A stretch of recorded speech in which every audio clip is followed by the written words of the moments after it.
Mon nom est Stéphanie Fontaine. Je suis une actuaire qui a changé de carrière pour travailler maintenant en santé mentale. J'étais une personne qui n'était pas du tout prédestinée à avoir une maladie mentale. J'ai eu une belle famille heureuse, une belle enfance. J'avais de la facilité à l'école jusqu'à ce que les choses se détériorent et que je commence à avoir des symptômes dépressifs.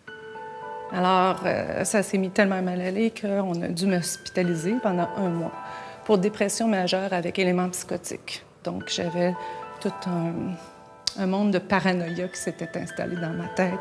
Je croyais que tout l'univers m'en voulait d'avoir failli à mes obligations internationales.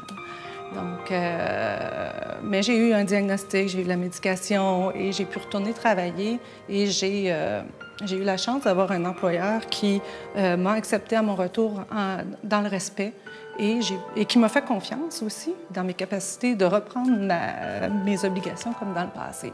Et ça a bien fonctionné pour moi.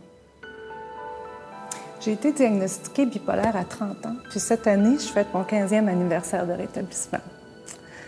C'est sûr que le rétablissement, il a commencé avec un diagnostic correct. Donc, j'avais fait des dépressions. Le fait de faire une manie, ça l'a permis d'établir le vrai diagnostic. Alors, les choses que je fais au quotidien, et c'est ce que j'appelle l'autogestion, bien, c'est d'une part bien utiliser les ressources que j'ai, les ressources comme la médication, le psychiatre, le psychothérapeute, mais aussi une bonne routine de vie. Donc, des heures de sommeil appropriées, en fait, comme n'importe qui ferait. Des heures de sommeil appropriées, des bonnes habitudes de sport, de nourriture, aussi faire attention au niveau du travail. Je pense que parmi les choses qui m'ont aidée, il y a probablement la voile.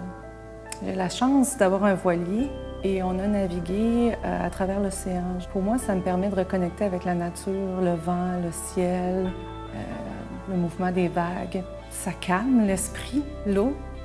Et ça nous permet de déconnecter des fois avec un environnement qui va à 100 000 à l'heure lorsqu'on revient au boulot ou même à la maison avec la vie de famille.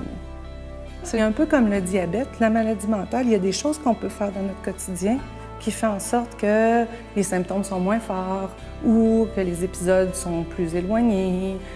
Ça ne veut pas dire qu'il n'y a plus de symptômes, mais il y a des choses qu'on peut faire au quotidien. La maladie mentale peut s'exprimer de différentes façons pour les personnes. Chaque personne va vivre le rétablissement d'une façon différente. Ce que je voudrais dire aux gens qui commencent peut-être à avoir des symptômes ou qui viennent d'avoir un diagnostic, c'est de faire un premier geste vers ce que j'appelle, moi, l'autogestion. Puis l'autogestion, ça peut être de lever la main pour demander de l'aide, de faire un appel à un organisme communautaire ou d'aller voir son médecin, faire un premier geste et de fonctionner avec des petits pas pour reprendre du pouvoir sur sa santé. Tranquillement, mais sûrement. Si je l'ai fait, je crois que n'importe qui peut le faire.